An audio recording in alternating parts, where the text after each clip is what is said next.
تباہ مولا علی جنگ نہروان کے لیے اپنے گھوڑے پر سوار ہو رہے ہوتے ہیں کہ ایک نجومی مولا علی کے پاس آتا ہے اور کہتا ہے، اے علی، یہ جنگ آپ مت لڑیں کیونکہ آپ کا ستارہ گردش میں ہے، آپ یہ جنگ بری طرح ہار جائیں گے۔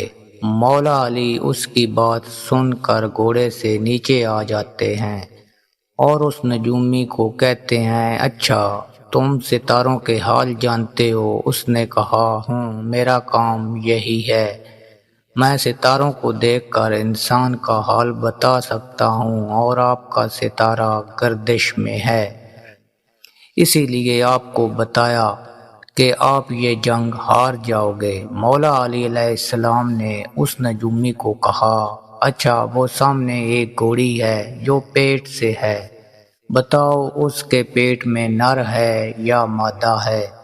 اب وہ نجومی خاموش۔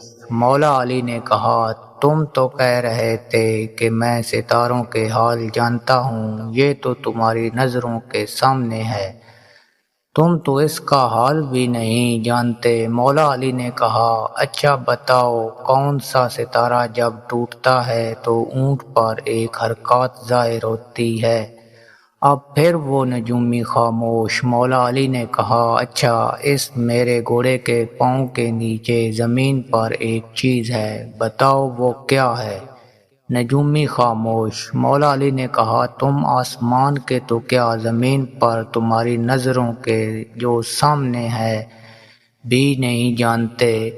سنو اے شخص، میں علی اب تجھے بتاتا ہوں، علی کی زندگی کے سب سے کامیاب یہ جنگ ہوگی، میرے 10 لوگ بھی اس جنگ میں شہید نہیں ہوں گے اور میرے مخالف کے 10 لوگ بھی نہیں بچیں گے۔ اور پھر تاریخ میں لکھا ہے کہ جنگ نہروان میں مولا علی کا کوئی ساتھی بھی شہید نہیں ہوا تھا اور مولا علی کے مخالف صرف 9 آدمی بچے تھے۔